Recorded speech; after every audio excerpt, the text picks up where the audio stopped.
Indian economy, Indian economy, भारतीय अर्थव्यवस्था, भारतीय अर्थव्यवस्था, इंडियन इकोनॉमी।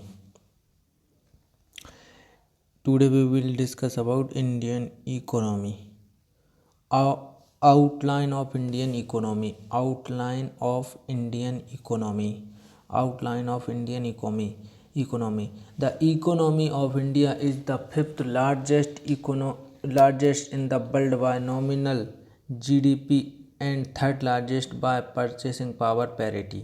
तो देखिए जो इन भारत की जो अर्थव्यवस्था है, जो इंडियन जीडीपी है, वह फिफ्थ लार्जेस्ट है इन द वर्ल्ड, विश्व की पांचवी सबसे बड़ी अर्थव्यवस्था है in the world by nominal GDP, किसके द्वारा? नॉमिनल जीडीपी के बाय, एंड थर्ड लार्जेस्ट, और तीसरी सबसे बड़ी अर्थव्यवस्था है purchasing power parity, PPP triple P के तहत तीसरी सबसे बड़ी अर्थव्यवस्था है, मतलब इसकी खरीदने की शक्ति के हिसाब से, और फिफ्थ लार्जेस्ट है in the world by nominal GDP.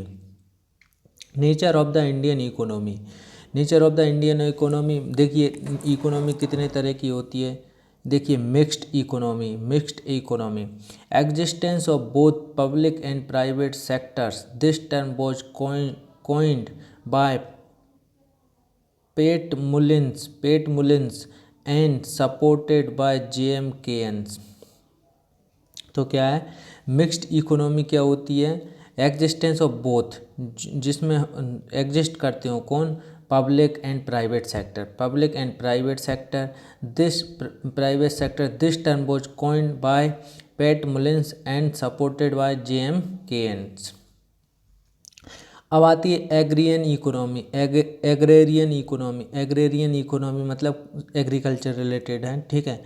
Agrarian economy मतलब कार्य से related, agrarian economy. Agrarian economy क्या होती है? Even after 6 decade of independence, 6 दशकों के स्वतंत्रता के 6 दशकों के बाद भी जो 58% of the work force of India, जो 58% जो वर्क फोर्स है भारत की, इज स्टिल, वो अभी भी एग्रीकल्चरिस्ट है, मतलब अभी भी वो किसानी कर रही है। And its contribution to GDP is around 70%, और इसका कंट्रीब्यूशन जीडीपी में 17% है एट करेंट प्राइस, अभी के हिसाब से।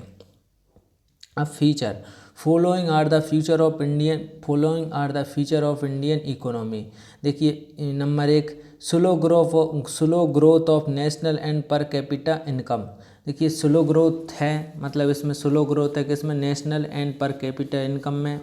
Capital deficiency and low rate of capital formation, hence low rate of investment, low production etcetera. Poor quality of human capital.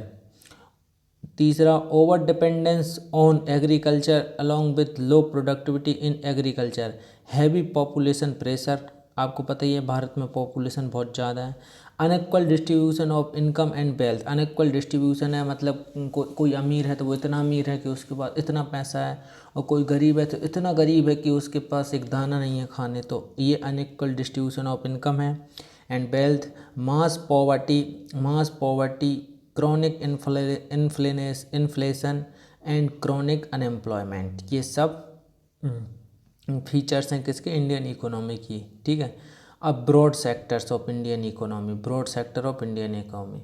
Primary sector agriculture, forestry and fishing, mining etcetera, ये primary sector में आते हैं। Secondary sector में कौन कौन आते हैं? Manufacturing, electricity, gas and water supply and construction, ये सेकेंडरी सेक्टर में आते हैं। टेरिटरी सेक्टर में कौन कौन आते हैं? ऑल्सो कॉल्ड सर्विस सेक्टर या टेरिटरी सेक्टर। जैसे बिजनेस आपसे पूछे किस क्षेत्र के अंतर्गत आता है? टेरिटरी सेक्टर के अंतर्गत या सर्विस सेक्टर के अंतर्गत, जिसमें आता है बिजनेस, आपका ट्रांसपोर्ट, आपका टेली कम्युनिकेशन, ठीक है, आपका बैंकिंग, आपका इंश्योरेंस, आपका real estate, community and personal service, ये सब आपके टेरिटरी सेक्टर में आते हैं। तो प्राइमरी सेक्टर कैसे कहते हैं? आपके जिसमें एग्रीकल्चर आए, फॉरेस्ट्री आए एंड फिशिंग एंड माइनिंग, ये सब किस में आते हैं? प्राइमरी सेक्टर में। सेकेंडरी सेक्टर में जैसे manufacturing, electricity, gas and water supply and construction, ये सेकेंडरी सेक्टर में। टेरिटरी सेक्टर में या सर्विस सेक्टर में कौन कौन से आते हैं, जैसे business, transport, telecommunication, banking, insurance, real estate, community and personal service, ये सब आपके टेरिटरी सर्विस में आते हैं। अब economic planning in India, economic planning in India, planning commission. देखिए प्लानिंग कमीशन कब बनी थी, 1950 में, 1950 में प्लानिंग कमीशन आई थी। Was setup under the chairmanship वो पंडित जवाहरलाल नेहरू, किसकी चेयरमैनशिप में बनी थी, पंडित जवाहरलाल नेहरू, ठीक है। Gulzari Lal Nanda was the first deputy chairman, और गुलजारी लाल नंदा जो थे वो डिप्टी चेयरमैन थे।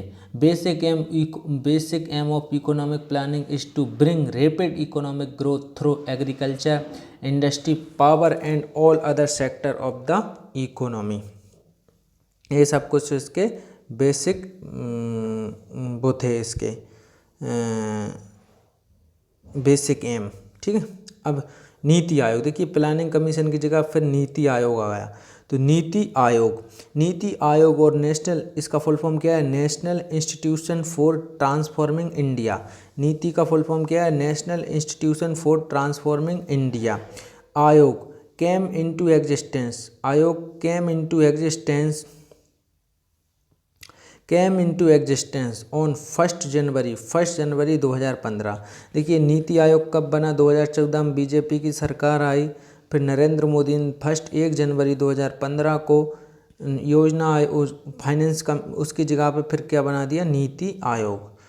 Policy making think tank of government that replace planning commission, planning commission की जगह पे क्या बना दिया, नीति आयोग। प्लानिंग कमीशन था भारत में जो कि जवाहरलाल नेहरू ने बनाया था, फिर उसकी जगह पे 1 जनवरी 2015 को बीजेपी की सरकार ने प्लानिंग कमीशन को क्या बना दिया, नीति आयोग, जिसका फुल फॉर्म क्या होता है, national institution for transforming India आयोग। Policy making think tank of government that replaced planning commission and aims to involve state in economic policy making, ठीक है। और इसने क्या किया, government that replace planning commission को रिप्लेस किया, एंड एम टू इन्वॉल्व, और इसका जो एम था कि इन्वॉल्व करें, सम्मिलित करें किसको, स्टेट्स को भी, इन इकोनॉमिक पॉलिसी मेकिंग में। It will provide strategic and technical advice to the central and the state government, यह प्रोवाइड करता है केंद्र एवं राज्य सरकार को रणनीतिक जो सलाह, ठीक है, कि क्या करें क्या ना करें। The prime minister head the आयोग, the prime minister heads the आयोग, और इस आयोग का जो हेड होता है वो कौन होता है, प्राइम मिनिस्टर होता है। एज इट्स चेयरपर्सन, इसका चेयरपर्सन कौन होता है, प्राइम मिनिस्टर होता है। Rajiv Kumar is the vice chairperson of NITI Aayog of India. अभी चेंज हो गए होंगे, अभी आप चेक कर लें, ठीक। इसके बाद में है हिस्टोरिकल माइलस्टोन। हिस्टोरिकल माइलस्टोन क्या है, देखिए planned economy for India, planned economy for India 1934, M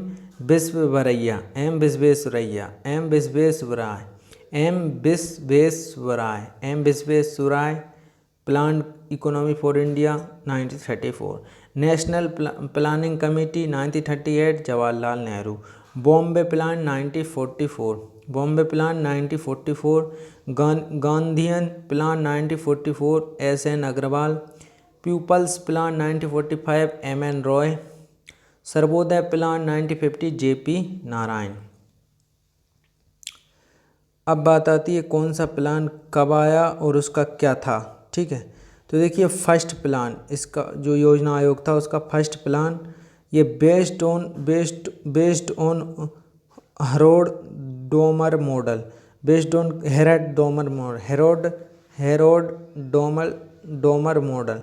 ये पूछा जाता है कि बताओ फर्स्ट प्लान किस मॉडल पर आधारित था, तो हेरोड डोमर मॉडल पर आधारित था, हेरोड डोमर मॉडल पर आधारित था, जिसका टारगेट था 2.1% ग्रोथ हासिल करने का, लेकिन हमें मिली कितनी, 3.6%। इसलिए इसको सक्सेसफुल माना जाता है कि 1.5 हमें ज़्यादा ही मिली थी जो एक्सेप्ट किया था उससे। इसका क्या किस सेक्टर थे इसके अंदर, एग्रीकल्चर था, इरिगेशन था एंड इलेक्ट्रिसिटी था। सेकंड प्लान कब आया, ये आपका आया 1950। फर्स्ट प्लान कब आया, 1951 से 1956 आपका 1951 पहली पंचवर्षीय योजना, या आप कह सकते हो पहली पंचवर्षीय योजना। इसे पंचवर्षीय योजना भी कह सकते हैं, 5 ईयर प्लान। तो फर्स्ट प्लान कब आया, 1951 में आया, 5 साल तक चलेगा, 1956। ठीक है, इसमें कौन कौन से सेक्टर थे, एग्रीकल्चर, इरिगेशन एंड इलेक्ट्रिसिटी। कितने परसेंट टारगेट था, 2.1%। कितना प्राप्त किया, 3.6%। इसलिए इसको क्या माना जाएगा, सक्सेसफुल माना जाएगा। दूसरा ये 1951 से 1956 का था। तीसरा ये किसके मॉडल पर आधारित था, हेरोड डोमर मॉडल पर, हेरोड डोमर मॉडल पर आधारित था। फिर आया सेकंड प्लान। सेकंड प्लान कब आया, फिर देखिए 1956 में फर्स्ट प्लान ख़त्म हो गया, 1956 से 1961 5 साल तक फिर सेकंड प्लान आया। और सेकंड प्लान का रेट था ग्रोथ का एक्सेप्टेशन थी 4.5%। हासिल कितनी हुई थी, 4.2%, 0.3 कम हुई थी, लेकिन काफ़ी हद तक इसे सक्सेसफुल ही मानेंगे। तो 4.5% रेट का एक्सेप्टेशन थी, 4.2% फुलफिल हुई। और इसके लिए किसके लिए था, हैवी इंडस्ट्री, जैसे स्टील फैक्ट्री लगाई गई, बड़े बड़े कारखाने, हैवी इंडस्ट्रीज जो होती हैं। ठीक, फिर आता है थर्ड। ये थर्ड कब आया, 1961 से 1966, जैसे ही वो ख़त्म हुआ दूसरा वाला 1961 में, फिर 5 साल के लिए 1961 से 1966 में ये आ गया थर्ड, तीसरी पंचवर्षीय योजना। ये 5.6% एक्सेप्टेशन थी, लेकिन 2.8% 50% ही इसका हासिल कर पाए, जो कि सही बात नहीं है।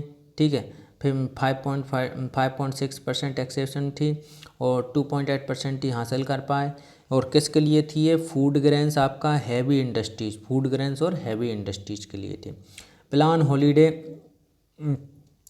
हॉलीडे देखिए अब क्या होता है, कभी कभी हम फिर ब्रेक ले लेते हैं, जैसे हर पंचवर्षीय योजना लगातार 15 साल आए, फिर उन्होंने पंचवर्षीय योजनाओं का ब्रेक ले लिया। तो प्लान हॉलीडे 1966 से 1966 से आपका 1969, ये 3 साल का क्या रहा, आपका ब्रेक रहा, 3 साल का क्या रहा, अवकाश रहा। ठीक है, योजना अवकाश भी कहते हैं आप इसे, योजना अवकाश या प्लान हॉलीडे रहा 1966 से 1969, 3 साल का हॉलीडे रहा। फिर 1969 में योजना आई, हॉलीडे ख़त्म हो गया 3 साल का, फिर ये 5 साल तक फिर चलेगी, ये आपकी 1969 से 1974 तक चलेगी।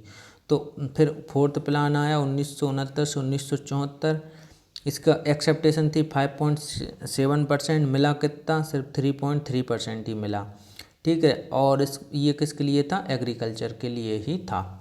फिर आया फिफ्थ प्लान 1974 से 1978, ये 4 साल के लिए ही आया था, याद रखें।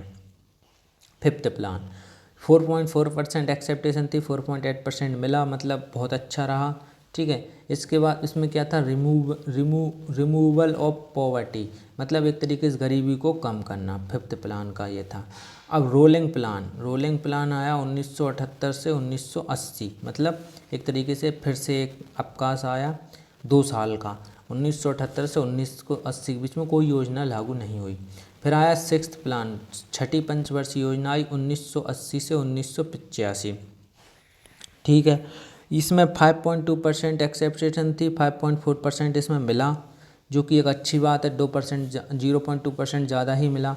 ये भी एग्रीकल्चर एंड इंडस्ट्रीज के लिए ही था। सेवन्थ प्लान आया 1985 टू 1990, मतलब 5 साल के लिए। सेवन्थ प्लान कब आया, 1985 से 90 के लिए। ठीक है, इसमें क्या था, 5% एक्सेप्टेशन थी, जबकि मिला कितना, 6% सक्सेसफुल हुआ। एनर्जी और फूड ग्रेन के लिए था आपका। फिर आया आपका 2 एनुअल अवकाश, 2 एनुअल प्लान्स, फिर मतलब ये एक तरीके से आपका फिर से ये योजना अवकाश आया 1990 से 1992 का, 2 साल का। फिर इसके बाद में आया एट्थ प्लान, 8वीं पंचवर्षीय योजना आई 1992 से 97 के लिए, 5 साल के लिए फिर से एक पंचवर्षीय योजना आई। और इसमें इस 8 में क्या हुआ था, 8वीं पंचवर्षीय योजना में आपका 5.6% एक्सेप्टेंस थी, 6.6% मिला।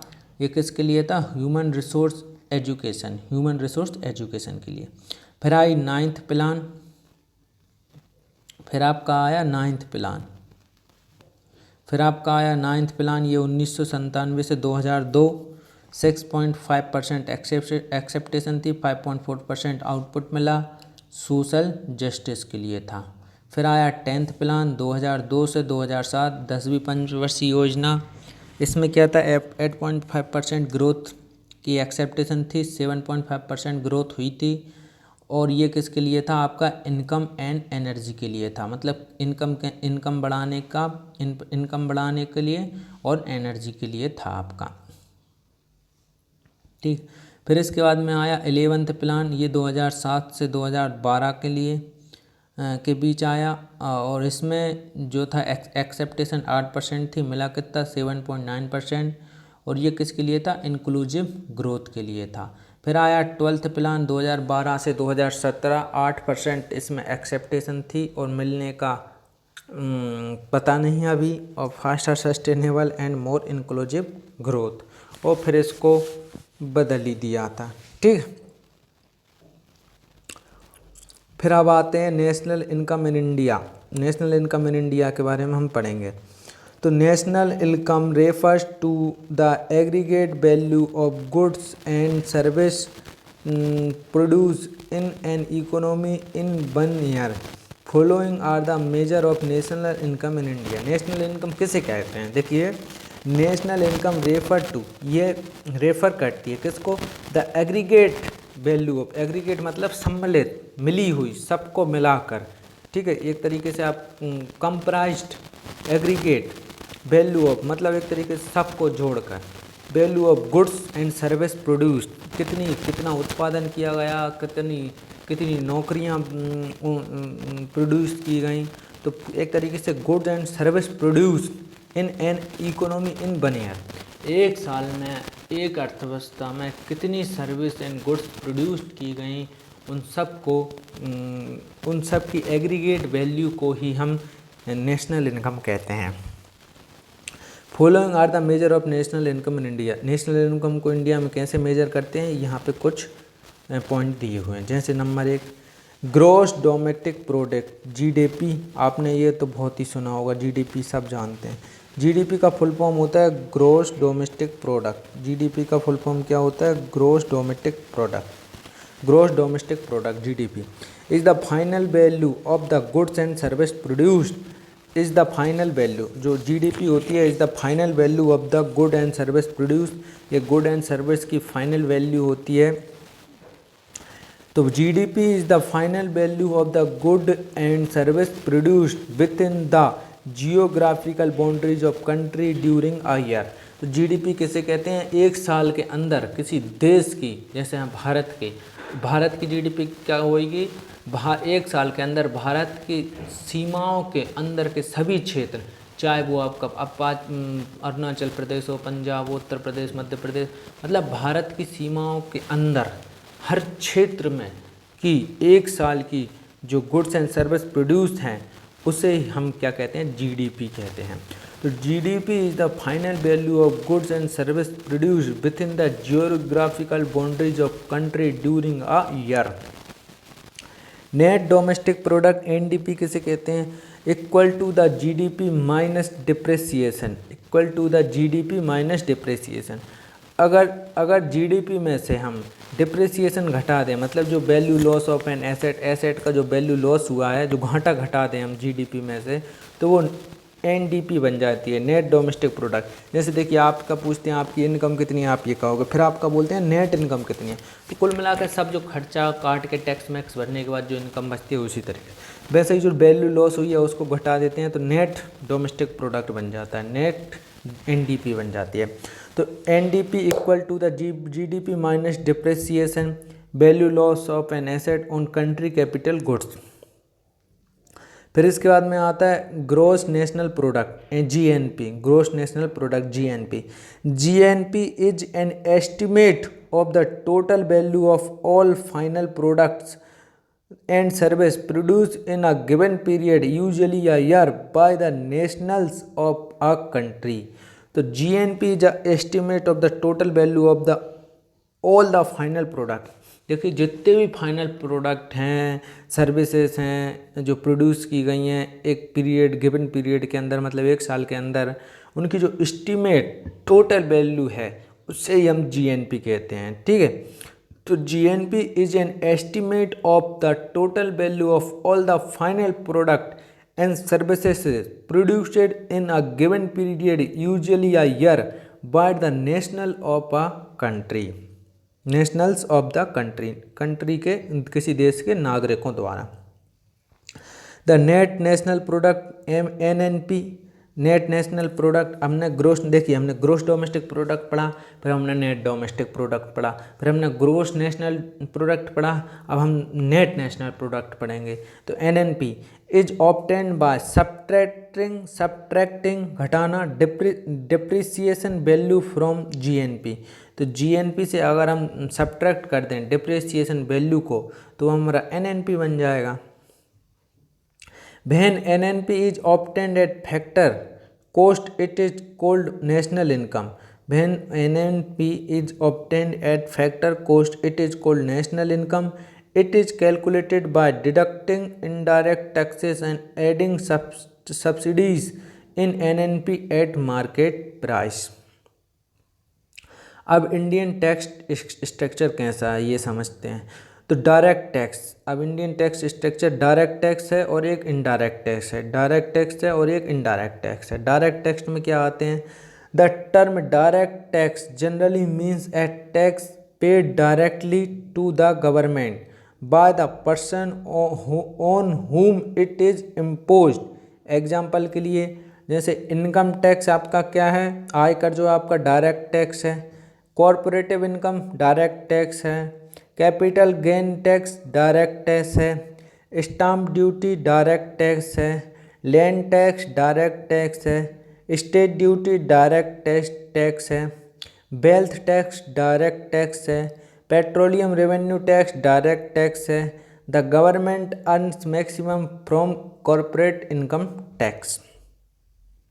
फिर अब आता है इनडायरेक्ट टैक्स। इनडायरेक्ट टैक्स में कौन कौन से, देखिए पूछ लेता है आपसे, कैसे पूछेगा, इससे क्वेश्चन कैसे बनेगा, जैसे कि मैं आपसे बताऊं, आपसे पूछेगा स्टाम्प, जैसे आपसे पूछेगा लैंड टैक्स, लैंड टैक्स, ठीक है, ऑप्शन दे देगा, मतलब ये से 4 ऑप्शन दे देगा और पूछेगा निम्न में से कौन सा डायरेक्ट टैक्स है, तो एक ऑप्शन होगा लैंड टैक्स और दूसरे कुछ कुछ होंगे, तो आपको ऐसे टिक करना है। अच्छा, विच is the which following is the direct example of direct tax, तो वो है लैंड टैक्स।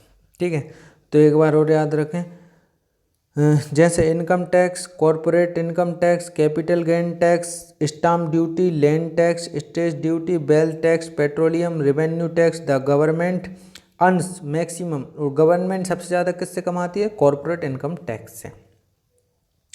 अब आता है indirect tax. Indirect tax, indirect tax, तो देखिए जो इनडायरेक्ट टैक्स होते हैं, an indirect tax is a tax collected by N intermediary.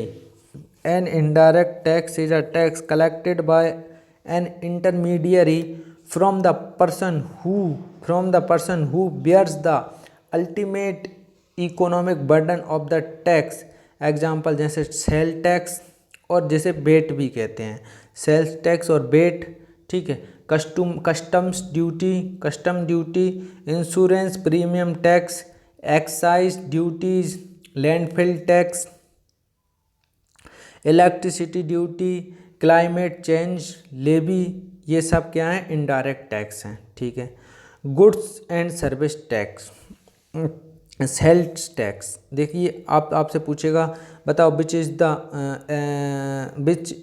Which form of the tax is indirect tax, और ऑप्शन में दे देगा सेल्स टैक्स। तो आप समझ जाना सेल्स टैक्स जो है वो इनडायरेक्ट टैक्स है। ठीक, इसके बाद आता है goods and service tax, GST, good and service tax. The GST as it is more commonly referred to is a system of taxation where there is a single tax in the economy for goods as well as services. Indian GST was first proposed in India in the Union Budget speech in 2006-2007. This tax come into effect from 1 July 2017.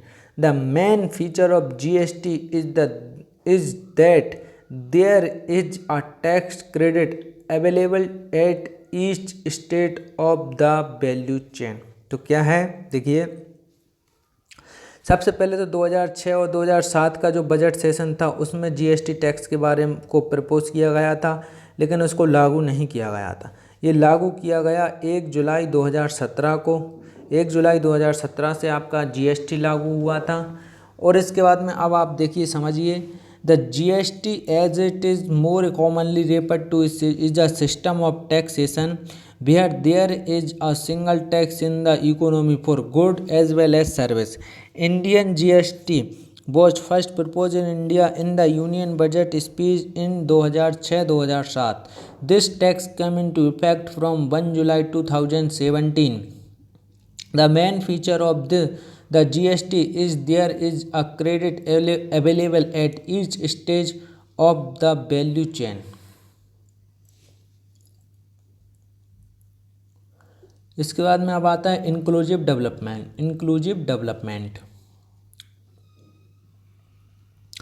तो inclusive development, human development index HDI, human development index.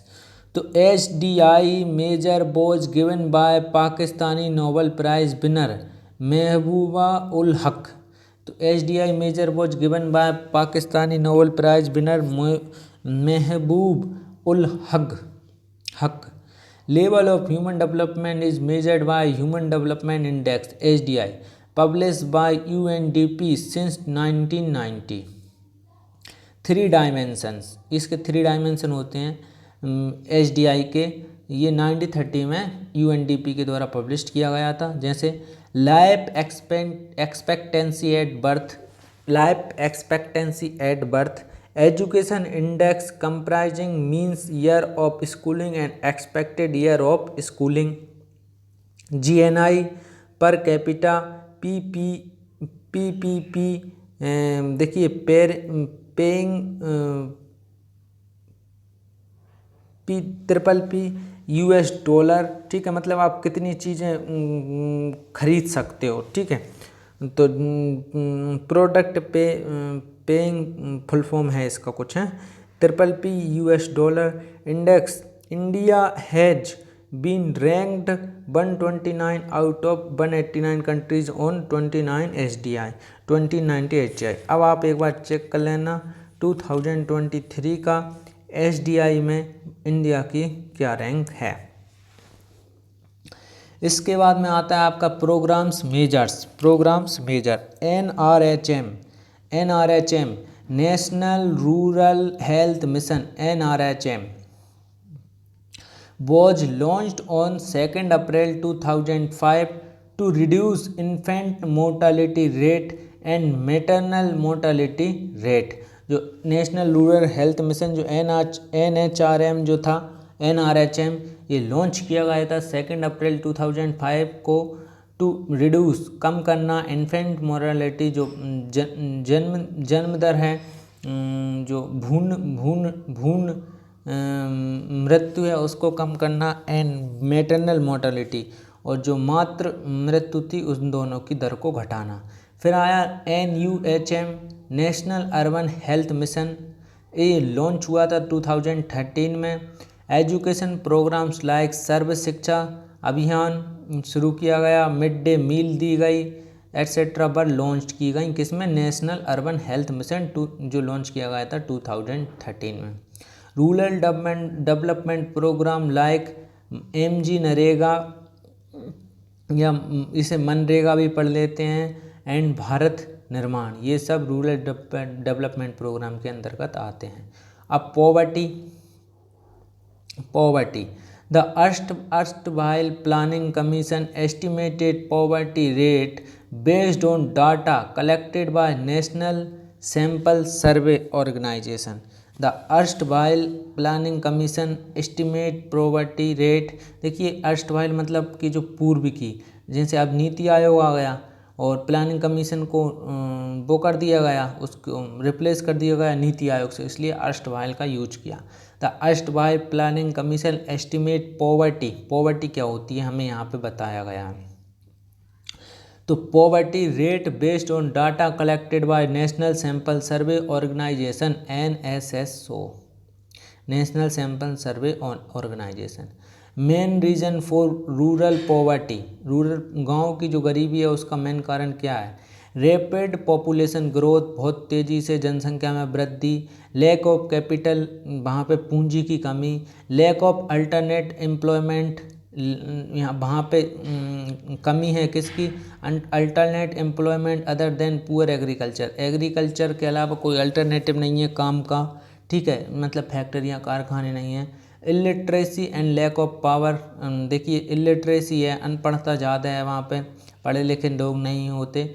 And lack of proper implementation of PDS, और यहाँ पे public distribution system का जो सही से implementation नहीं होता, PDS का, पब्लिक डिस्ट्रीब्यूशन सिस्टम है। Main reason for urban poverty, migration from rural areas, तो रूरल एरियाज के लोग आज आके शहर में बच जाते हैं, अर्बन मतलब शहरी, शहर में बच जाते हैं, जिसकी वजह से शहर की पॉवर्टी बढ़ जाती है। लैक ऑफ स्किल्ड लेबर, यहाँ पे देखिए स्किल लेबर नहीं है, मतलब ज़्यादातर लोगों के पास कुछ स्किल ही नहीं है, कोई मास्टर ही नहीं है, ठीक है, किसी काम की। Lack of housing facilities, lack of housing facilities, limited job opportunities in cities, limited job opportunities in cities, based on 2400 calories rural and 2100 calorie urban, and monthly per capita consumption expenditure of 454 rural and 540 urban. Planning commission now Niti Aayog estimate poverty ratio in India 2004-2005 was 27.5% and according to Suresh Tendulkar committee was 37.2%. The Tendulkar committee stipulated a benchmark of daily per capita expenditure of 27 rupee and 33 rupee in rural and urban areas respectively.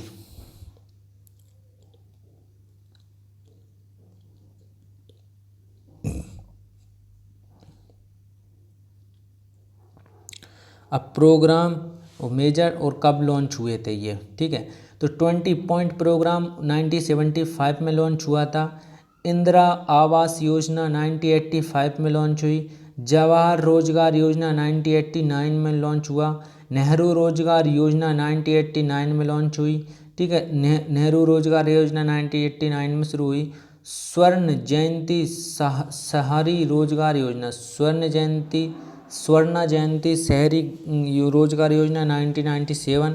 प्रधानमंत्री ग्रामोदय योजना 2000, प्रधानमंत्री ग्राम साधक योजना 2000, संपूर्ण ग्रामीण रोजगार योजना 2001, Bharat Nirman 2005, Jawaharlal Nehru national urban renewal mission 2005, prime minister employment generation programme 2008, Mahatma Gandhi national rural employment programme 2009, national rural livelihood mission 2011, Nirmal Bharat Abhiyan 2012, स्वच्छ भारत अभियान 2014।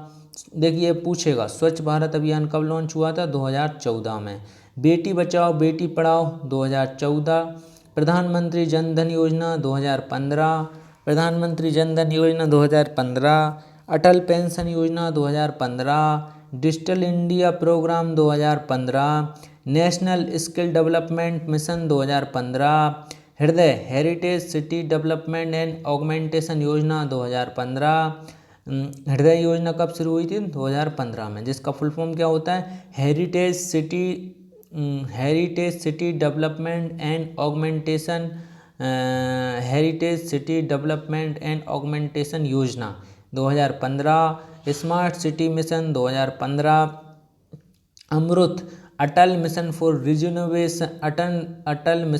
Rejuvenation and urban transformation 2015। AMRUT Yojana कब शुरू हुई थी? 2015 में। प्रधानमंत्री जीवन ज्योति बीमा योजना 2015। प्रधानमंत्री सुरक्षा बीमा योजना 2015। प्रधानमंत्री कृषि सिंचाई योजना 2015। स्टार्टअप एंड स्टैंड अप योजना 2016। प्रधानमंत्री फसल बीमा योजना 2016। उजाला योजना 2016। इसके बाद में आता है कब कौन सा हुआ था, और हैं अभी देखिए, स्वयं study webs of active learning for young aspiring minds 2016। स्वयं। इसके बाद आता है प्रधानमंत्री गरीब कल्याण योजना 2016। प्रधानमंत्री वाया बंधन योजना 2017। प्रधानमंत्री मातृत्व बंधन योजना 2017। प्रधानमंत्री सहज बिजली हर घर योजना 2017। राष्ट्रीय वयोश्री योजना 2017। सौभाग्य योजना 2017। उड़ान स्कीम 2017। आयुष्मान भारत 2018। प्रधानमंत्री किसान सम्मान निधि 2019। प्रधानमंत्री श्रम योगी मानधन योजना 2019। ये कुछ योजनाएं थी, ठीक है। और इसकी जैसे कि और हैं आपकी, चलिए अब हम यहाँ से पढ़ते हैं। अनएम्प्लॉयमेंट बेरोजगारी। It refers to a situation when a person is able and willing to work at the prevailing wage rate but does not get the opportunity to work. जैसे कि आप काम तो करना चाहते हैं लेकिन आपको काम मिल ही नहीं रहा, तो it refers to a situation when a person is able and willing to work at the prevailing wage rate but does not get the opportunity to work. It called unemployment. Estimation of unemployment. Since 1973, on the recommendation of B. Bhagwati Committee, 3 estimates of unemployment have been brought about by Planning Commission. जैसे usual principal status, person who remain unemployed for a major part of the year, usual principal status. Current weekly status, person who did not find even an hour of work in a week preceding the date of survey. Current daily status, person who did not find work even for 1 hour in a day. This is called current daily status. कौन सा programme कब फिर से आ गया? जैसे mid day meal scheme 1995, Swadhar 1995, Swayam Siddha 2001, SSA 2001, support to training and employment programme for women step 2003-2004, Ujjwala 2007, Dhanalakshmi 2008, integrated child protection scheme 2009-2010, Sabla scheme 2010।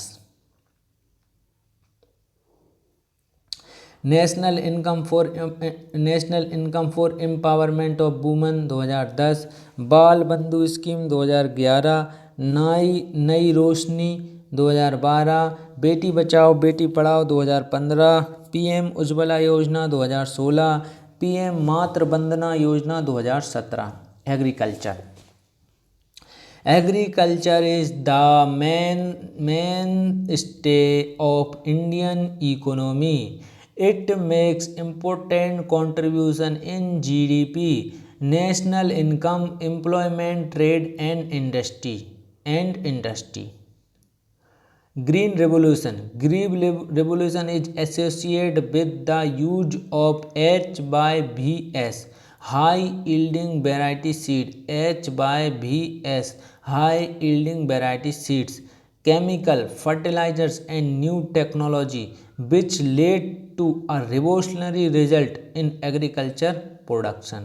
Dr. M.S. Swaminathan has been called the father of Green Revolution of India. Father of Green Revolution of India is called is Dr. M.S. Swaminathan is the father of Green Revolution in India. इसके बाद में आता है आपका ये revolution, ठीक है, blue revolution. Blue revolution किससे रिलेटेड था? फिश प्रोडक्शन से। गोल्डन फाइबर आपका जूट से। पिंक रेवोल्यूशन ओनियन से। फिर रेड रेवोल्यूशन मीट से। वाइट रेवोल्यूशन मिल्क से। येलो रेवोल्यूशन ऑयल सीड से। तो blue revolution fish production, golden fibre jute, pink revolution onion, red revolution meat, white revolution milk, yellow revolution oil seed. Tri colour revolution. Tri colour revolution has three component, saffron revolution, white revolution, blue revolution. Saffron revolution solar energy, हाँ,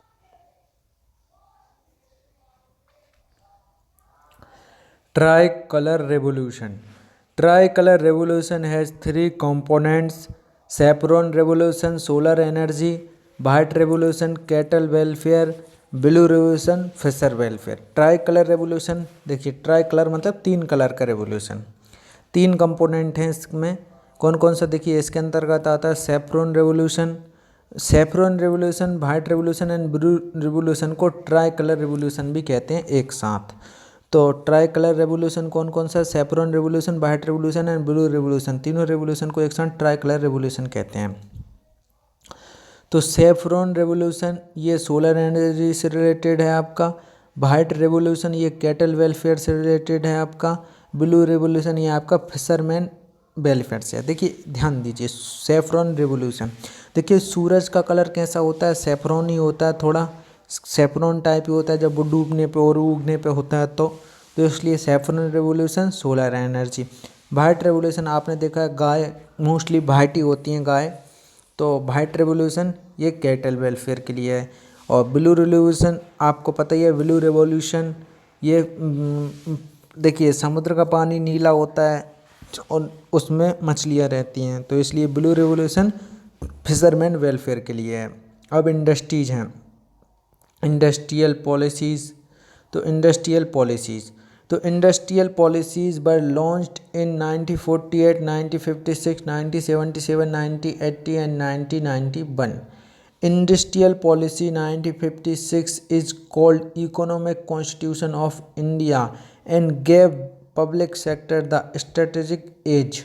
तो आपसे पूछे बताओ economic constitution of India किस policy को कहते हैं?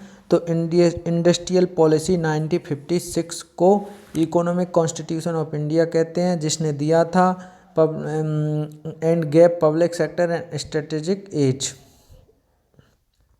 फिर इसके बाद में आता है industrial policy 1991 open up the economy its main aims were. Open up the economy its main aims were. कौन कौन से मेन एम थे?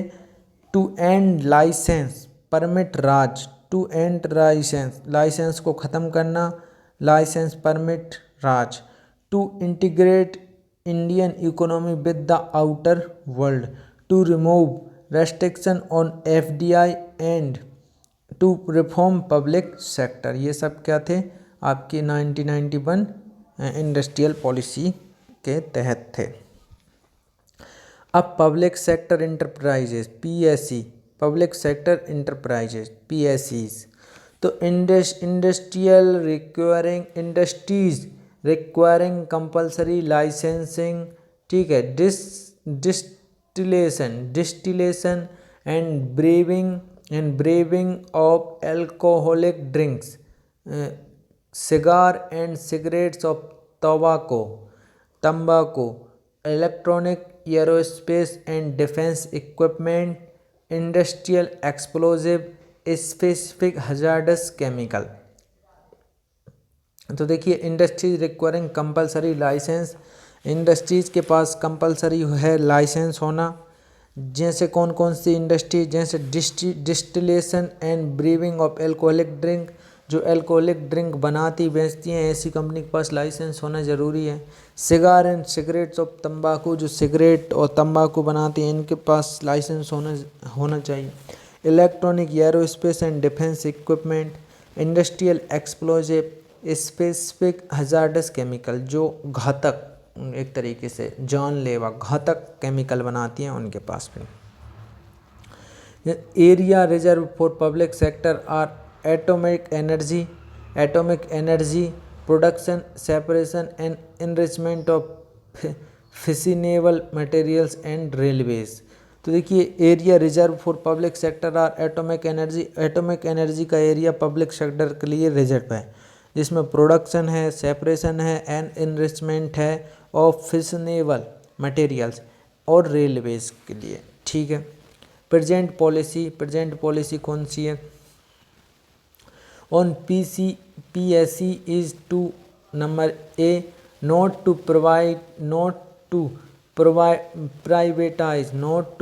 privatize profit-making companies and to modernize and revive sick companies, not to bring government stake in PSC below 51%, to adopt initial public offering route to disinvestment. Maharatans, Navratans and Miniratans. Maharatan, Navratan and Miniratan. To impart greater managerial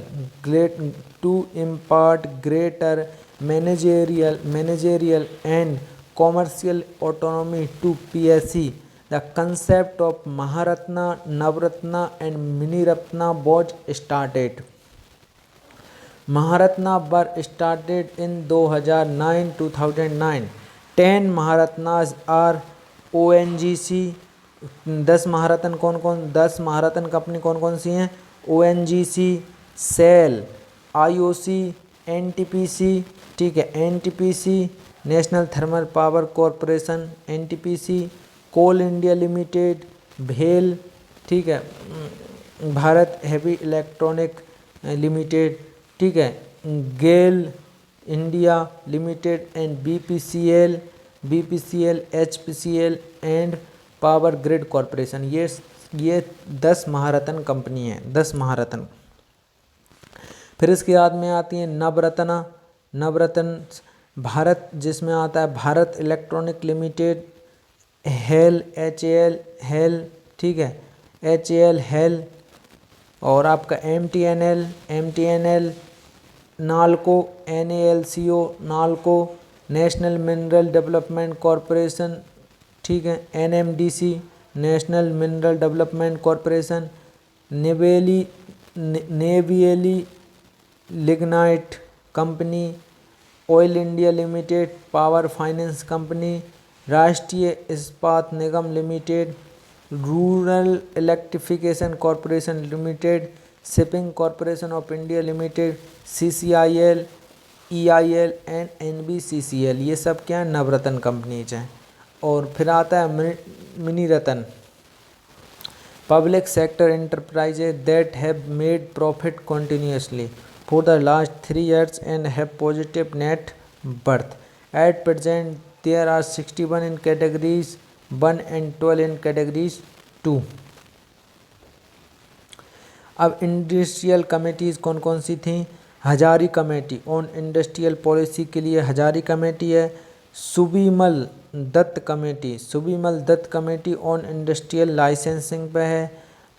Abid Hussain committee on small scale industries के लिए Abid Hussain committee. C Rangarajan committee on disinvestment के लिए C Rangarajan committee. Memorandum of understanding, देखिए memorandum of understanding को short में MOU लिख देते हैं, ठीक है। Memorandum of understanding Arjun Sengupta.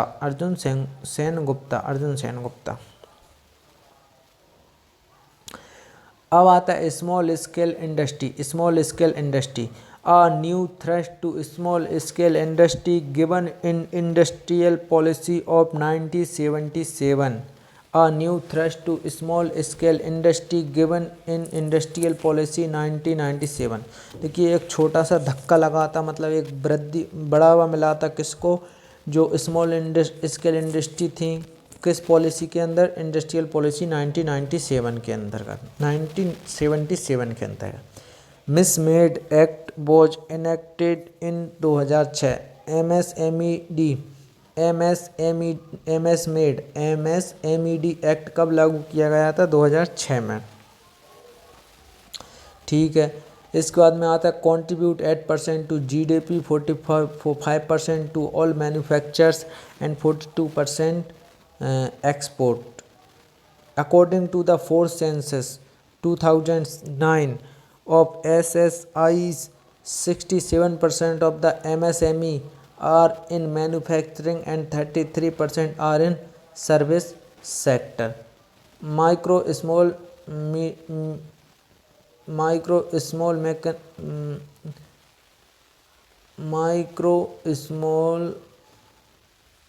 Enterprises, इसका ऐसा कुछ फॉर्म होता है, माइक्रो स्मॉल मैक्रो इंटरप्राइजेज। ठीक है। Are manufacturing and 33% are in service sector. Classification of MSMEs, तो कैटेगरी एनुअल टर्नओवर। देखिए जैसे माइक्रो नेक्स्ट एक्सीडिंग 5 करोड़, जो 5 करोड़ से नीचे की कंपनी होती हैं, जिनका एनुअल टर्नओवर 5 करोड़ से नीचे होता है, उन्हें हम कहते हैं वो माइक्रो कैटेगरी में आती हैं। स्मॉल कैटेगरी में कौन आती हैं? जिनका टर्नओवर 5 करोड़ से 75 करोड़ के बीच में होता है, वो स्मॉल कैटेगरी में आती हैं। मीडियम कैटेगरी में कौन होती हैं? जिनका टर्नओवर 75 करोड़ से 250 करोड़ के बीच में होता है, वो मीडियम कैटेगरी में आती हैं। Major industries in India, iron and steel. First steel industry at Kulti, West Bengal, Bengal iron works company was established in 1874. Iron and steel, first steel industry at Kulti, पहली स्टील इंडस्ट्री कहाँ पे लगी थी? कुल्ती में। पहली स्टील इंडस्ट्री कहाँ पे लगी थी? कुल्ती में, जो कहाँ पे? वेस्ट बंगाल में है। ठीक है। और वेस्ट बंगाल में Bengal iron works company was established in 1874. First large scale steel plant TISCO at Jamshedpur 1907 was followed by the IISCO at Burhanpur 1919 West Bengal. ठीक है। The first public own steel plant was Rourkela. The first public own steel plant was Rourkela integrated steel plant. Presently, India is the third largest producer of steel and comes first in the production of sponge iron. Sponge iron को produce करने में Bharat number 1 है और steel को produce करने में Bharat number 3 है। ठीक है। इसके बाद अब बात आती है आपकी लोकेशन, कौन सा प्लांट कहाँ पे है।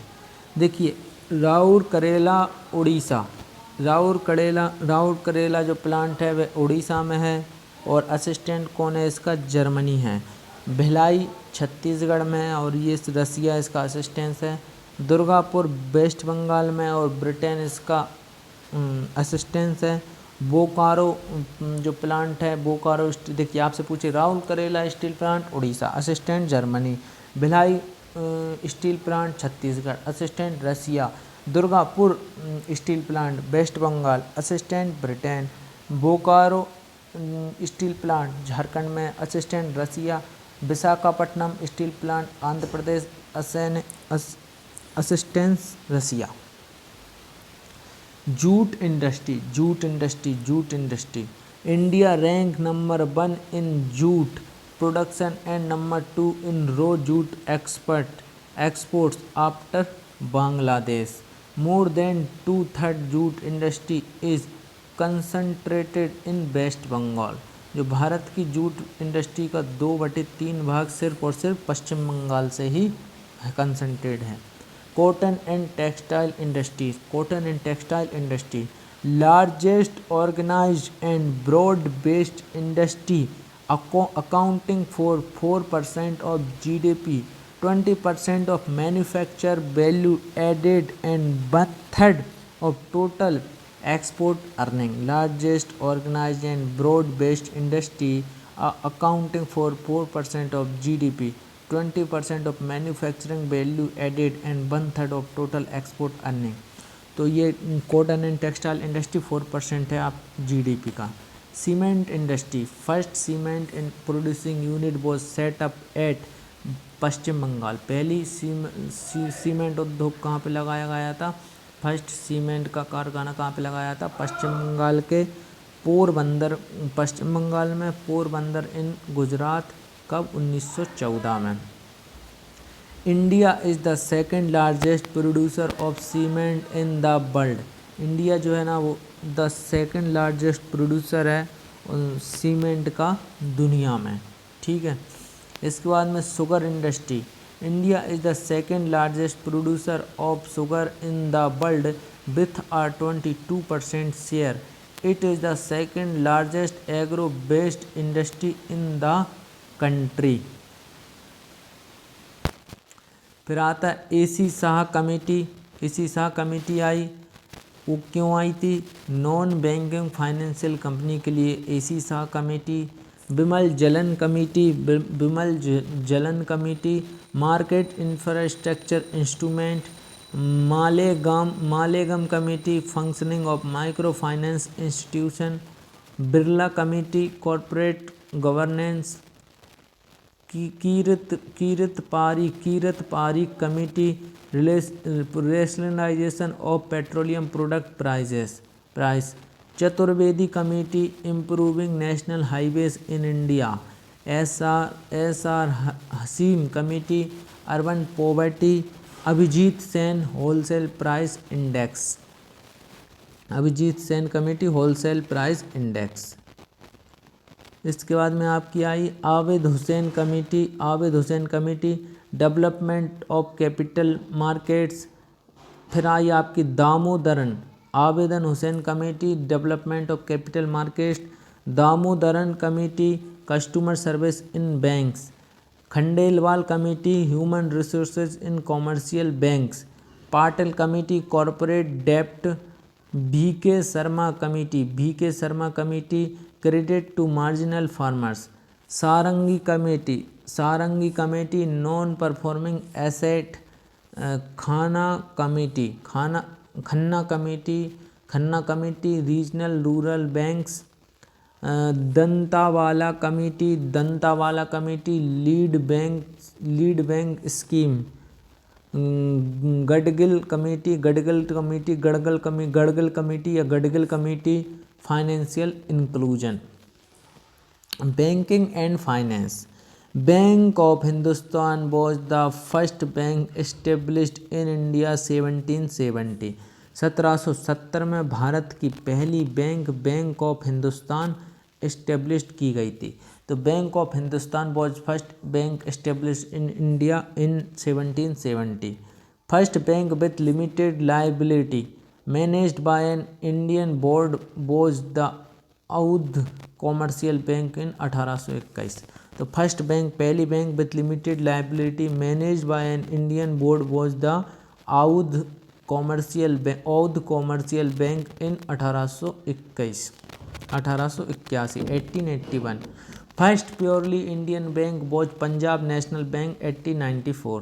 पहली शुद्ध भारतीय बैंक कौन सी थी? PNB पंजाब नेशनल बैंक, जो कि 1894 में इस्टेब्लिश्ड की गई थी। Nationalisation of bank, a step towards social banking was taken with the nationalization of 14 commercial banks on 19th July 1969. 6 more banks were nationalized on 1980. Total number of public sector banks are 27. तो nationalisation कब किया गया था बैंकों का? A step towards social banking was taken with the nationalization of 14 commercial banks on 19th July 1969. ठीक है। 6 more banks were nationalized on 1980. Total number of public sector banks are 27. Later on in the year 1993, the government merged New Bank of India with Punjab National Bank. Bhartiya Mahila Bank, India's first bank exclusively for women, headquarters in New Delhi, was inaugurated on 19th November 2013. It has been merged with SBI in 2017. IDBI Bank is an Indian financial service company formerly known as Industries Development Bank of India, headquartered in Mumbai, India. In September 2004, the RBI incorporated IDBI as a scheduled bank under the RBI Act 1934. In 2019, Oriental Bank of Commerce and United Bank got merged with Punjab National Bank. In 2019, Oriental Bank of Commerce and United Bank of merged with Punjab National Bank. Syndicate Bank is merged with Canara Bank, while Union Bank of India (UBI), Union Bank of India (UBI), Union Bank of India, Andhra Bank and Corporate Bank got merged, और union bank, Andhra bank and corporate bank को मर्ज किया गया. Similarly Indian bank got merged with Allahabad bank, और Indian bank को Allahabad bank के साथ मर्ज किया गया. Reserve bank of India RBI. RBI was established in 1935 under RBI Act 1934. RBI is the Central Bank of India. The main purpose of creating RBI was to regulate money supply and credit in the country. RBI was nationalized in 1949 and its first Indian governor was C.D. Deshmukh. C.D. Deshmukh is the first Indian governor of RBI. Its headquarters is in Mumbai. Function of RBI: monetary policy, regulation and supervision of the banking and non-banking financial institution, debt and cash management for center and state governments, foreign exchange management, current and capital account management, management of foreign exchange reserves, currency management, oversight of the payment and settlement system, development role, research and statistics. The RBI and credit control. Quantitative credit control (QCC). It is used to control the volume of credit and indirectly to control the inflationary and deflationary pressures. The quantitative credit control consists of bank rate. It is the rate at which the RBI gives finance to commercial bank. Cash reserve ratio (CRR), cash reserve ratio, cash that bank deposit with the RBI without any floor rate or ceiling rate. Statutory liquidity ratio (SLR), it is the ratio of liquid asset which all commercial banks have to keep in the form of cash, gold and government approved securities with itself. फिर आता है repo rate. Repo rate किसे कहते हैं? Repo rate, it is the rate at which RBI lend short term money to the bank against securities. तो देखिए repo rate उसे कहते हैं, it is the rate at which, जिस पर RBI जो है लैंड शॉर्ट टर्म मनी, जो देती है short term money to the bank, बैंकों के लिए शॉर्ट टर्म मनी देती है अपनी उनकी सिक्योरिटी के लिए, उनकी सिक्योरिटी के बदले में. ठीक है. Reverse repo rate, it is the rate at which bank park short term access liquidity with the RBI. This is always 100 basis point 1% less than repo rate. Always 100 basis point 1% less than repo rate. Qualitative selective direct credit control. Qualitative credit control, selective credit control, direct credit control. Qualitative measures are used to make sure that purpose for which loan is given is not misused. It is done through credit rationing, regulating loan to consumption, etc. New bank license.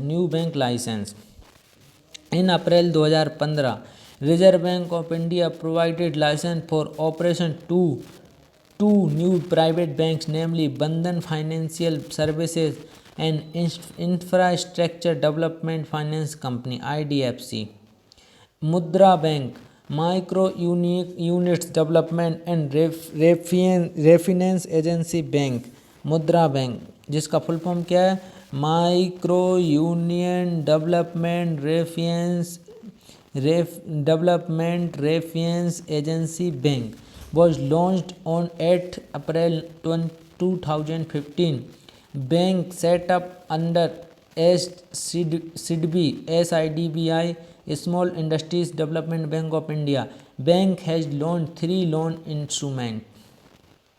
शिशु cover loan up to 50,000, Kishore cover loan above 50,000 and up to 5 lakh, Tarun cover loan above 5 lakh and up to 10 lakh.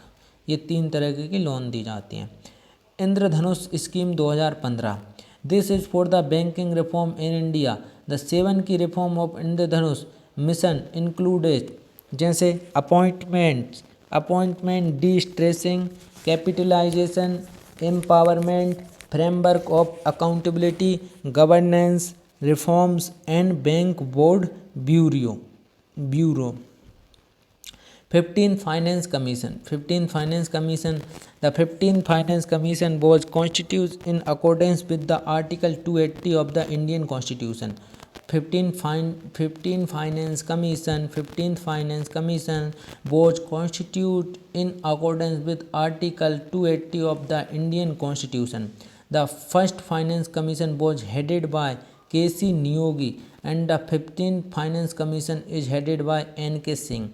The first Finance Commission was headed by K.C. Niyogi. The first Finance Commission was headed by K.C. Niyogi and the 15th Finance Commission is headed by N.K. Singh.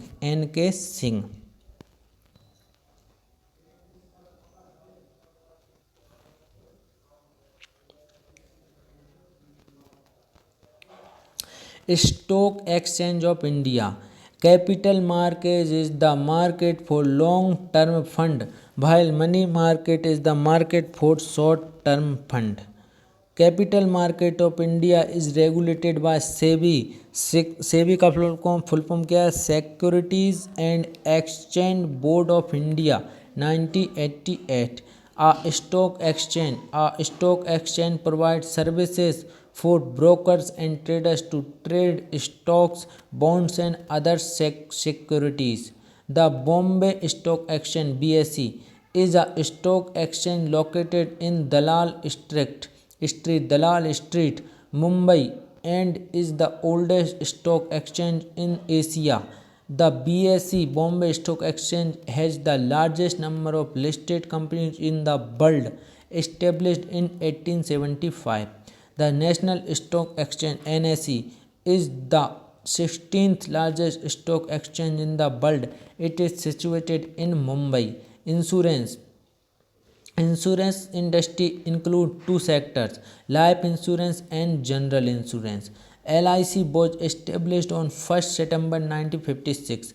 LIC was established on 1st September 1956. LIC was established on 1st September 1956. Insurance Regulatory and Development Authority of India. Insurance IRDAI. Insurance Regulatory and Development Authority of India was set up on 19th April 2000 to regulate the insurance sector. Insurance Regulatory Development Authority of India had changed its name to Insurance Regulatory and Development Authority of India December 2014.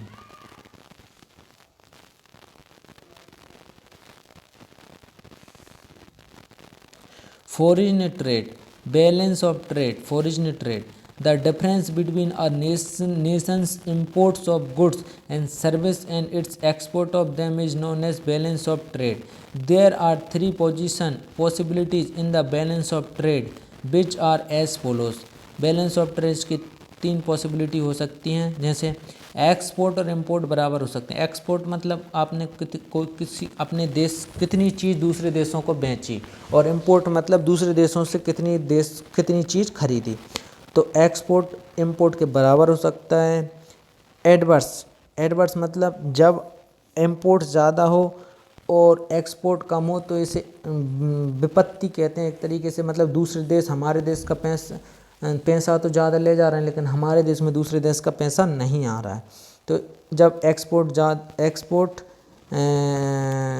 Export कम हो और import ज़्यादा हो तो adverse situation होती है। इसके बाद में फेवरेबल कब होती है, जब एक्सपोर्ट ज़्यादा और इंपोर्ट कम हो। मतलब मान लो किसी देश को हमने 50 लाख का बेचा और किसी देश ने हमसे 50 लाख का खरीद लिया, या हमने उसे 50 लाख का बेच दिया और उससे सिर्फ हमने 10 लाख का ही खरीदा, तो ये फेवरेबल है। हमने इससे 40 लाख की कमाई कर ली, मतलब बचत कर ली एक तरीके से। इसके बाद में आता है balance of payment. Balance of payment BOP भी कहते हैं शॉर्ट में। Record the transaction in goods service and asset between resident of a country with the rest of the world for a specified time period, typically a year. There are two main account in the balance of payment. There are two main account in the balance of payment: the current account and the capital account. In addition to the balance of payment includes errors and omissions and change in foreign exchange reserve and change in foreign exchange.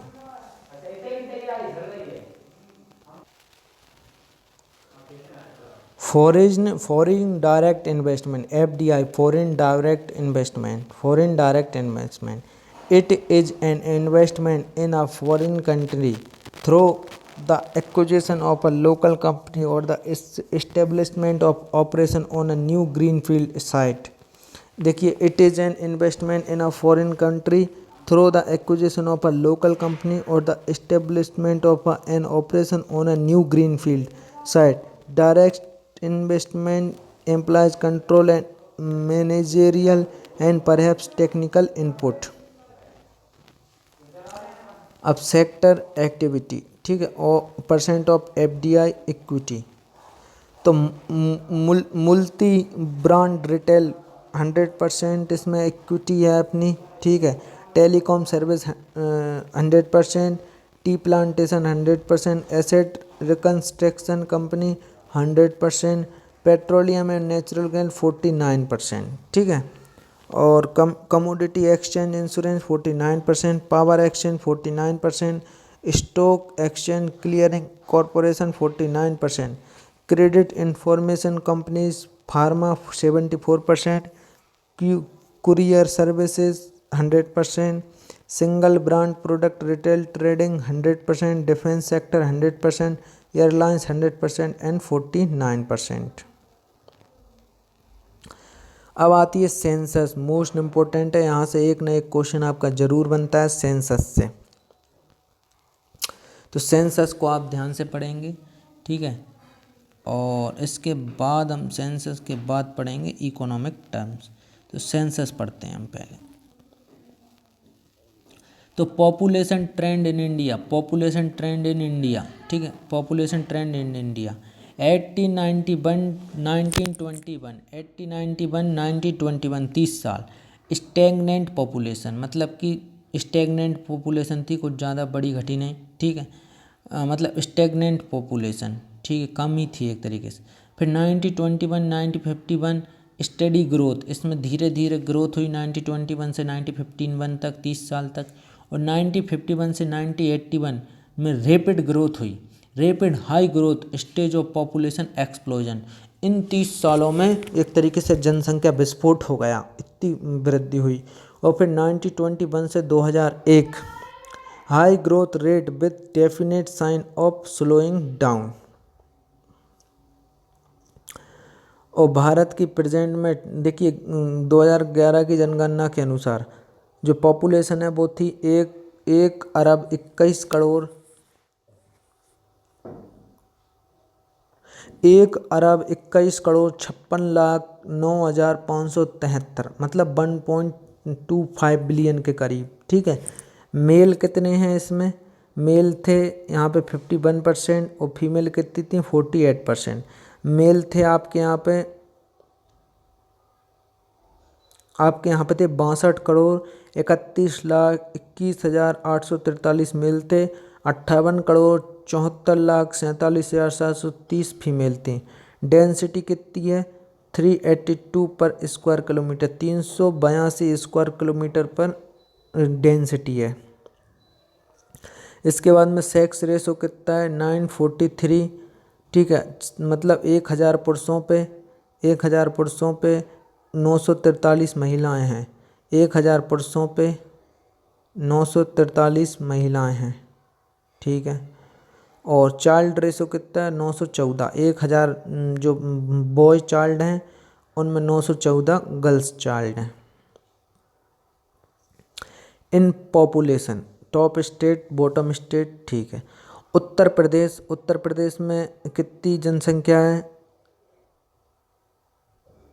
19,92,81,477। किसमें? उत्तर प्रदेश में सबसे ज़्यादा। फिर इसके बाद में आता है आपका महाराष्ट्र दूसरे नंबर पर, जिसमें है 11,23,72,972। महाराष्ट्र दूसरे नंबर पे। फिर आता है आपका बिहार 10,38,04,637। फिर आपका आता है पश्चिम बंगाल 9,13,47,736। फिर आपका आता है आंध्र प्रदेश 8,46,65,533। फिर आपका आता है लक्षद्वीप। देखिए टॉप स्टेट हैं, टॉप 5 स्टेट कौन कौन से हैं? उत्तर प्रदेश, महाराष्ट्र, बिहार, पश्चिम बंगाल, आंध्र प्रदेश। उत्तर प्रदेश 19,92,81,477। महाराष्ट्र 11,23,72,972। बिहार में 10,38,04,637। पश्चिम बंगाल में 9,13,47,736। आंध्र प्रदेश में 8,46,65,533। ये टॉप 5 स्टेट हैं। अब सबसे बॉटम स्टेट कौन कौन से हैं? आपके लक्षद्वीप में सबसे कम है 6,64,429 लक्षद्वीप में। दमन एंड दीप में 2,42,911। दादरा एंड नागर हवेली में 3,42,853। अंडमान एंड निकोबार आइसलैंड में 3,79,944। और सिक्किम में 60,000 sorry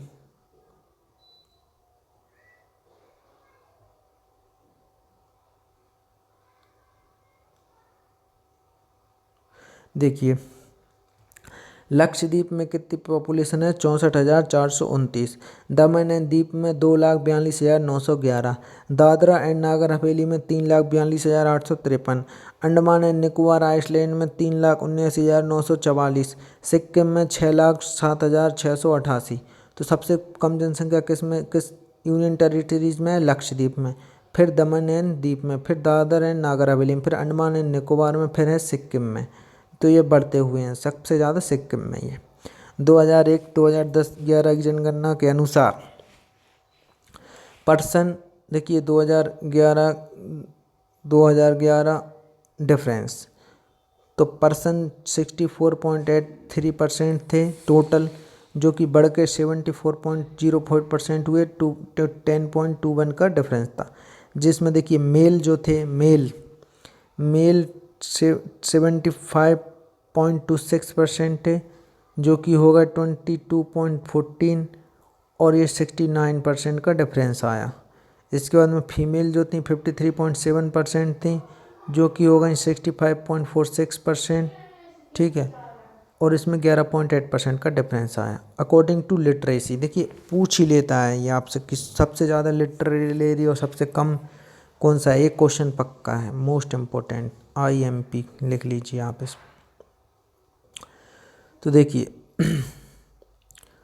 according to literacy, Kerala, पढ़ाई लिखाई में केरला 93.91% लिटरेसी के साथ नंबर 1 पे है। लक्षद्वीप 92.28% के साथ 2 पे है। मिजोरम 91.58% के साथ 3 पे है। त्रिपुरा 87.75% के साथ 4 पे है। गोवा 87.54% के साथ 5th पे है। अब देखिए नीचे के टॉप 5 हो गए, नीचे के टॉप 5, नीचे के 5। देखिए सबसे कम किसकी लिटरेसी है, बिहार की 63.82%। फिर इसके बाद में अरुणाचल प्रदेश की 66.95%। फिर राजस्थान 67.06%। फिर झारखंड 67.63%। फिर आंध्र प्रदेश 67.66%। 2001-2011 population proportion. तो मेल्स कितने थे, 532.2 मिलियन, और जिन फीमेल्स कितनी थी 496.5 मिलियन, और मतलब 51.74% मेल थे और 48.26% फीमेल थी। और देखिए यहाँ पे फिर 2011 में क्या हुआ, 623.7 मिलियन पुरुष हो गए एंड 586.4 मिलियन महिलाएं हो गई। और यहाँ पे थोड़ा महिलाएं की जनसंख्या बढ़ी, यहाँ पे 50.74% से घट के 0.51% हो गया। तो 51.51% पुरुष का था और 48.46% महिलाएं थीं। एडल्ट सेक्स रेशो, मेल्स कितने थे 85 और फीमेल कितनी थी 78। तो मेल का परसेंट 51.89 और फीमेल का 48.11। कुल मिला के 933 एडल्ट सेक्स रेशो था 2001 में, जो कि 943 हो गया 2011 में, मतलब बढ़ा 10 से बढ़ा। 1000 मतलब 1000 पुरुषों पर 10 महिलाएं बढ़ गई 10 सालों के अंदर। जिसमें मेल्स 85, फीमेल 78.8, 51.89 प्रोपोर्शन था मेल का, 48.11 प्रोपोर्शन था फीमेल का। 2011 में 82.9 प्रोपोर्शन मेल का था, 70.8 प्रोपोर्शन आपका फीमेल का था। और मतलब 82, इसके बाद में 58.2% एंड 47.6%। चाइल्ड सेक्स रेशो क्या है 90-20 से 927 था 2001 में, जो कि बढ़कर 914 हो गया। चाइल्ड सेक्स रेशो घटा, ठीक है। अब इकोनॉमिक टर्म है, कुछ इकोनॉमिक टर्म को जान लेते हैं हम। इकोनॉमिक टर्म को जान लीजिए, ये पूछ लेते हैं, ठीक है। तो एसेट किसे कहते हैं, एसेट किसे कहते हैं, आपसे पूछिए एसेट क्या है।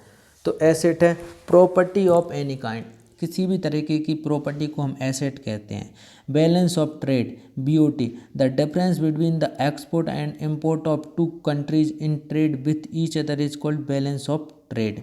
Balance sheet, it is a statement of account generally of a business concern prepared at the end of a year। Balance sheet होती है। Bankers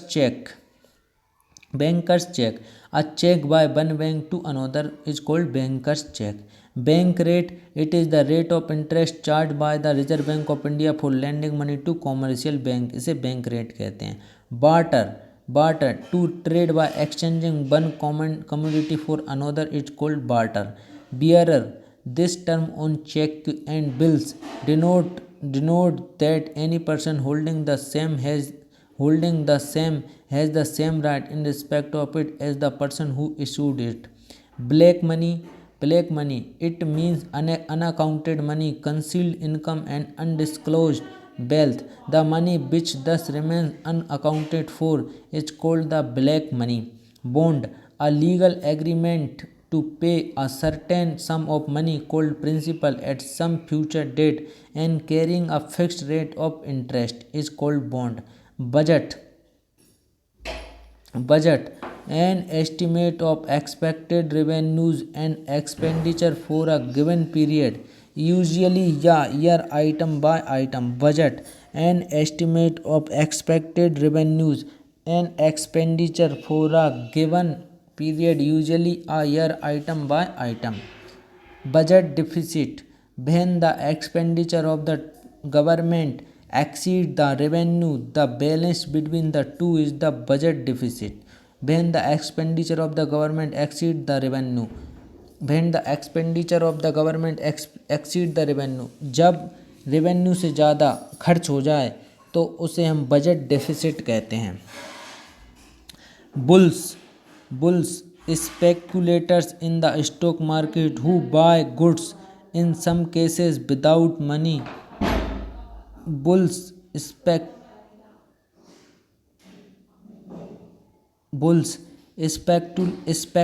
speculators in the stock market who buy goods in some cases without money to pay with, anticipating that prices will go up. Bulls.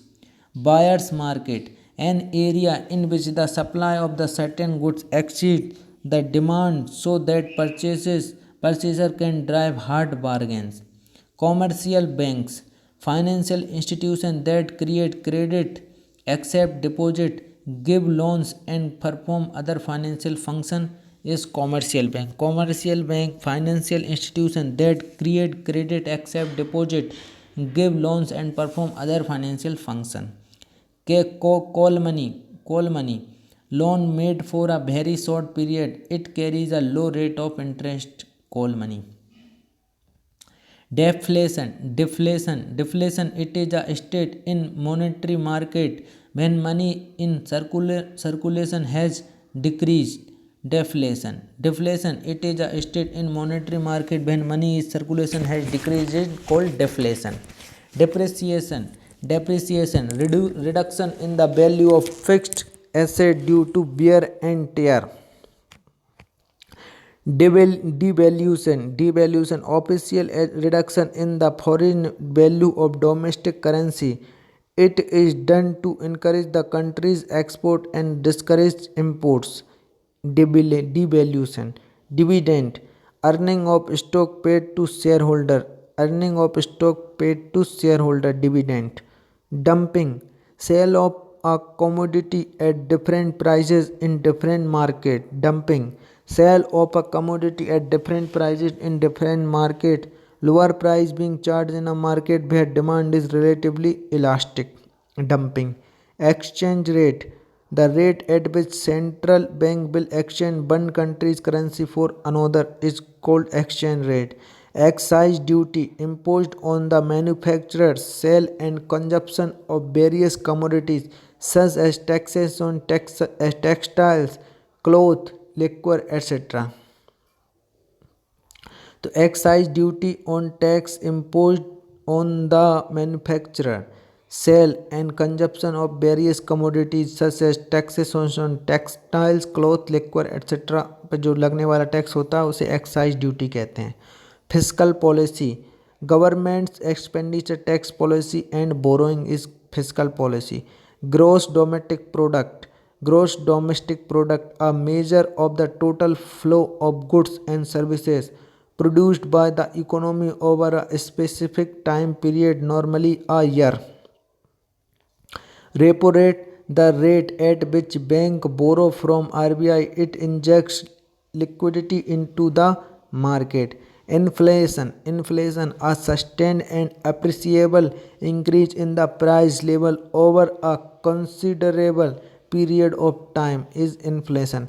Monopoly, a sustained and appreciable increase in the price level over a considerable period of time. Monopoly, single seller selling single product is called monopoly.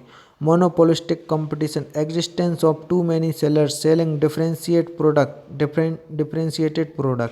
Bilateral monopoly, existence of single buyer and single seller, bilateral monopoly. Monopsony, single buyer buying product being unique. Oligopoly, existence of few sellers and few products, price war is common feature. Reverse repo rate, the rate at which RBI borrows from bank for a short term, it withdraw liquidity into the market is called reverse repo rate. हमारा economy होता है ख़त्म. ये short economy था.